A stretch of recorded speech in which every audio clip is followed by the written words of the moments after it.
அனைவருக்கும் வணக்கம். விண்தமிழ் மூலம் இனிமையான தமிழ் இலக்கணத்தை எளிமையான முறையில் கற்கலாம் வாருங்கள். இந்த பகுதியில நம்ம என்ன பார்க்க போறோம் அப்படின்னா, வல்லினம் மிகுமிடங்களுடைய தொடர்ச்சிய தான் பார்க்க போறோம். வாங்க பகுதிக்குள்ள போகலாம். இதுல உவமைத் தொகையில் வல்லினம் மிகும் அப்படின்ற விதிய நம்ம பார்க்க போறோம். உவமைத் தொகைன்னா நம்ம எல்லாருக்கும் தெரிஞ்சிருக்கும்னு நெனைக்கிறேன். போன்ற, போல அப்படின்ற உவம உருபுகள் மறைந்து வருவது தான் உவமைத் தொகை அப்படின்னு சொல்லுவாங்க.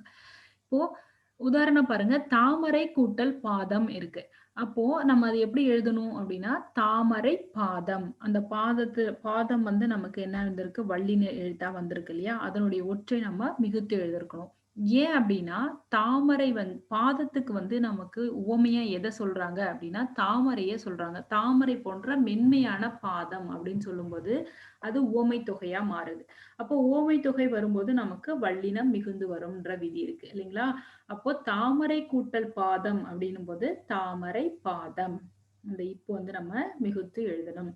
அதே மாதிரி காவி கூட்டல் கண், காவிக்கண். அவங்களுடைய கண் பார்த்தீங்கன்னா எப்படி இருக்கும்னா, காவி நிறத்துல அதாவது ஒரு மாரி ரெட்டிஷ்ஷா இருக்கும் அப்படின்னு சொல்லும்போது, அப்ப கண்ணுக்கு அந்த காவியே உதாரணமா, உவமையா சொல்றாங்க இல்லையா? அப்போ காவிக்கண். அந்த வல்லொற்று நம்ம மிகுத்து எழுதணும். மலர் கூட்டல் கை, மலர்க்கை. கைக்கு எதை ஒப்பிடுறாங்க?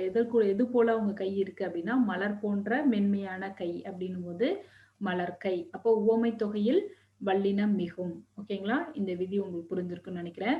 அடுத்த விதி என்ன அப்படின்னா, இரு பெயர் ஒட்டு பண்பு தொகையில் வல்லினம் மிகும். இந்த ஹெட்டிங்லயே நமக்கு மீனிங் தெளிவா இருக்கு. இரு பெயர் ஒட்டு பண்பு தொகையில் வல்லினம் மிகும். 2 பெயர் ஒட்டி வரக்கூடிய பண்பு தொகையில வல்லினம் மிகும்.